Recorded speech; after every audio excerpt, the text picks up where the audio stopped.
show Ngadem kuy. ngobrol adem ayam kuy. Kenalin, nama aku Vera. Dan aku Willy. Nah, kita berdua yang bakal nemenin kalian semua selama 30 menit ke depan ngebahas topik yang seru dan juga mengedukasi pastinya. Kita kan ngebahas apa sih, Ver? Nah, jadi topik kita kali ini, pembahasan kita kali ini tentunya yang lagi hype di para kalangan mahasiswa, terutama prodi ilmu komunikasi, yaitu tentang dunia perfilman. Wah, pastinya seru nih. Iya, ada, kamu tahu nggak sih, narasumber kita kali ini adalah salah satu mahasiswa prodi ilmu komunikasi Amikom Yogyakarta yang menggeluti atau menyelami dunia perfilman. Kayaknya aku nggak asing nih. Siapa tuh? Kak Budi bukan? Iya, bener banget. Langsung saja kita panggilkan Kak Budi untuk bergabung bersama kita di sini. Silakan masuk, Kak Budi. Halo, Kak. Halo. Halo, Kak. Halo. Gimana nih, Kak, kabarnya? Alhamdulillah baik. Oke, Kak Budi, sebelumnya mungkin masih ada dari teman-teman ngademku yang belum kenal ya. Jadi mungkin Kak Budi bisa memperkenalkan diri, Kak Budi. Oke, saya Budi Lesmono, biasa dipanggil Ca kalau di kalangan Prodi Ilmu Komunikasi ya. Kebetulan saya juga mahasiswa Prodi Ilmu Komunikasi di Universitas Amikom Yogyakarta. Kakak semester berapa sih, Kak? Sekarang semester 7, semester tua. Oke, berarti manggilnya Ca aja nih ya.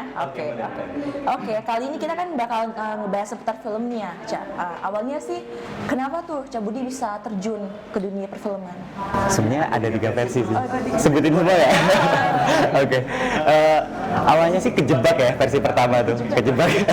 Temen nih ngajak bikin film dan pada akhirnya emang jatuh cinta sama film. Lalu yang kedua tuh seiring berjalannya waktu memang ada dendam dari kisah pribadi sih. Yang pada akhirnya diluapin tuh ke film. Tapi pada intinya setelah berbagai proses menjalani di dunia film, nemuin pengalaman lebih tuh. Jadi bagaimana sih mengimplementasikan, menggabungkan kombinasi antara audio dan visual, seperti itu sih. Jadi pengalamannya tuh lebih nggak hanya visual ataupun audio ataupun tulisan, tapi semuanya dikombinasikan dalam jasa. Oke, di situ kira-kira Kak punya role model nggak sih? Role model, mungkin kalau saya lebih ke inspirasi kayak ya, tokoh-tokoh yang inspirasi saya untuk lebih ke lebih jauh mendalami dunia film mungkin ya. Itu sih ada 2 orang sebenarnya tokoh. Salah satunya ada Angga Dwi Sasongko, dan juga ada Urigas Banuteja. Itu. Mungkin bisa disebutkan nggak sih kayak karya-karya ya. Sekedar informasi, Angga Dwi Sasongko itu sutradara filosofi. Iya, kayaknya banyak yang udah tahu sih, teman-teman kayaknya banyak yang tahu. Tapi kalau Urigas Banuteja mungkin untuk beberapa teman-teman yang mungkin masih awam, karena memang kebanyakan filmnya dia ada di festival ya. Kalau kemarin sempat nyimak Festival Film Indonesia di 2021, filmnya yang menyabet beberapa penghargaannya itu Penyalin Cahaya. Itu, dan mungkin kalau beberapa tahun mundur lagi sempat dengar ada film pendek dari Indonesia, khususnya Jogja, itu tembus di festival nasional, yaitu film festival. Berarti udah sampai internasional ya? Itu dengan judul film Rejak, itu dari Urigas Banuteja. Terus gimana sih pendapatnya Ca Budi lihat perkembangan perfilman di Indonesia? Perkembangan film di Indonesia sangat signifikan ya sebenarnya. Dari kita lihat sendiri, kita bisa tengok masalah dari mulai Bapak Film Indonesia ya, kemarin juga kebetulan diangkat sebagai Bapak Film Indonesia dari Ismail ya waktu itu. Dari beberapa film-filmnya yang juga mengharumkan nama Indonesia, itu mulai pede dengan identitas negara kita, yaitu mempresentasikan beberapa fenomena-fenomena terdekat di masyarakat. Contohnya kayak film Krisis atau film Lewat Jam Malam, seperti itu. Lalu di masa Orde Baru itu kan banyak ya yang pada akhirnya harus membatasi ekspresinya. Salah satunya juga di dunia film juga terbatas waktu itu. Iya, ada pembatasan karya, yang pada akhirnya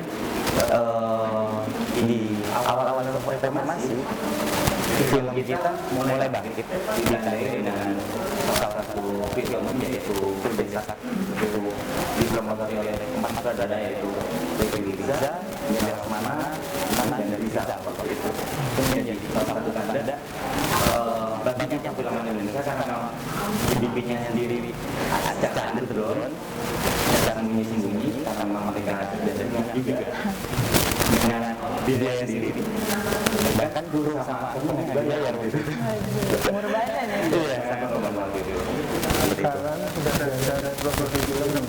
Iya. Kira-kira untuk jobdesknya sendiri Cak Bud dalam film itu apa sih? Oh, job desk. Kebetulan memang screennya ada di sutradara sama di penulis naskah. Gitu sih. Nah, gimana sih cara untuk menjadi seorang sutradara ataupun penulis naskah yang baik versi Cak Budi? Aduh, untuk baik sih terlalu ini ya, terlalu karena karena memang kalau sutradara memang setiap sutradara itu memiliki gaya masing-masing, memiliki stylenya masing-masing, seperti itu sih. Jadi bagaimana sutradara ataupun penulis naskah mereka punya kegelisahan atau pendapat, mereka datang, mereka merepresentasikan filmnya, mereka menawarkan argumen kepada audiens. Apa sih yang ditawarkan? Apa sih yang mencoba diutarakan oleh si sutradara ataupun pembuatnya, seperti itu. Dan untuk dari setiap tawaran tersebut, setiap sutradara itu tadi memiliki stylenya masing-masing. Jadi bayangin aja ketika kita biasa nonton film ngantri, beli tiket, bahkan ada yang sampai berapa ini ya, harga yang cukup mahal kan waktu itu. Nah, di sini juga kita sebagai sutradara perlu memikirkan itu, perlu punya tanggung jawab untuk memberikan tawaran-tawaran argumen yang terbaik gitu untuk mereka, untuk para penonton tentunya. Seperti itu sih. Mungkin Cak Bud bisa bagi tips nih untuk teman-teman di rumah dalam menulis naskah yang baik. Menulis naskah yang baik ya, tipsnya. Mungkin bisa dengan dimulai dulu. Ya, karena biasanya kami lihat mungkin sudah banyak banget ya. Saya menemui banyak banget yang coba sharing dengan gimana sih caranya nulis gitu kan, dan kebanyakan mereka ada titik salah gitu. Mereka takut untuk memulai. Terus yang dikira mereka cara penulisan bahasa lah atau tata bahasa lah atau struktur bahasa lah. Tapi kalau itu nunggu ngerti dulu, semua itu bakal mulai. Hajar aja. Hajar aja dulu. Dengan bahasa kalian, hajar aja dulu, tulis saja yang ada di kepala kalian. Nanti baru diproses, dipecah dari plot, dari tentuin dulu premis, plotline, sinopsis, dipecah lagi jadi plot, dari plot dipecah lagi jadi scene, dari scene dipecah lagi jadi adegan narasi dan dialognya. Itu lebih ke tipsnya ya? Iya. Oke, baik. Nah, untuk film pertamanya Cak Budi sendiri nih apa? Terus genre-genre yang biasanya Cak Budi buat dalam film tuh biasanya genre apa sih? Film pertama sedikit memalukan sebenarnya. Film pertama waktu itu yang saya garap itu berjudul Ambang. Iya, itu film tentang korban AIDS ya waktu itu.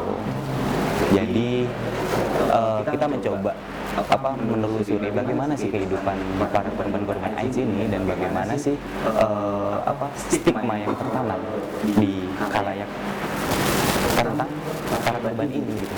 Dan ternyata memang banyak sekali yang meleceh ya, karena terbawa stereotip bahwa AIDS itu sampah. Mohon maaf bisa dibilang kayak gitu ya, dibilang sama masyarakat lah atau yang perlu dijauhi bang. Padahal justru mereka sangat butuh disupport gitu.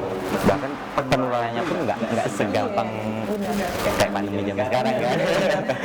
Cuma nafas saja bisa tertular. penilaiannya kan lebih sulit gitu. Tidak ada alasan yang lebih bahwa kita nggak bisa sama sekali interaksi sama mereka. Jadi mereka harus lebih support. Arti dari film itu ini para. Oh ya, terus kalau untuk genrenya biasanya apa? Dan alasan memilih genre-genre tersebut itu kenapa? Jadi selama ini sih drama ya. Drama. Selama ini drama, memang ya karena memang mungkin selama ini yang terlintas di benak saya dan memang ingin saya representasikan kan genre drama itu. Dan pernah satu lagi dokumenter gitu itu. Film dokumenter itu sih. Untuk alasan dokumenter sendiri tuh kenapa sih Kak? Kan soalnya gini ya, dari tadi kan ngomongin tentang drama gitu, terus tiba-tiba mulai nih dan dokumenter, kira-kira kenapa? Iya, karena memang gini, dokumenter dia lebih tegas untuk menyampaikan sebuah argumen di situ. Dan kita bisa lihat kan, mungkin pernah lihat dokumenter, ya. Mungkin kadang kita sama nontonnya ngantuk ya. Tapi di sisi lain mereka menyampaikan gambar pesan itu lebih apa adanya dan lebih tegas. Jadi tidak ada, kalau drama kan kita harus sedikit menghiasi cerita dengan plot drama ya, dengan grafik drama. Tapi kalau di dokumenter mereka mencoba untuk lebih jujur, mencoba untuk lebih apa adanya. Jadi saya tertarik tuh menyampaikan itu lebih jujur ya melalui dokumenter. Ya. Jadi kayak mulai drama. Tapi nggak apa-apa sih ya. Kalau dari semua film Cak Bud yang sudah buat nih, kira-kira ada nggak sih sebuah film yang paling berkesan bagi Cak Bud? Berkesan. Sebenarnya kalau berkesan, hampir semuanya berkesan sih ya. Hampir semuanya Tapi ada berkesan. nggak sih satu gitu? Satu mungkin yang terbaru ya, yang dokumenter itu karena memang baru beberapa bulan yang lalu di bulan Juli sampai Agustus ya. Itu mungkin karena masih dekat, masih anget-angetnya, jadi masih sangat berkesan buat saya sih. Itu film dokumenter itu. Judulnya apa tuh kira-kira? Judulnya Ngebong Melawan Stigma. Pasti seru nih, Fer. Iya, kayaknya seru, tapi bentar Bill. Kita tuh masih ada segmen berikutnya, jadi kita akan mengulik film yang tadi tuh, yang dokumenter itu di segmen berikutnya. So guys, jangan kemana-mana, masih ada keseruan lainnya, ngobrol-ngobrol seru lainnya tentang perfilman. So tetap stay tune. Dadah.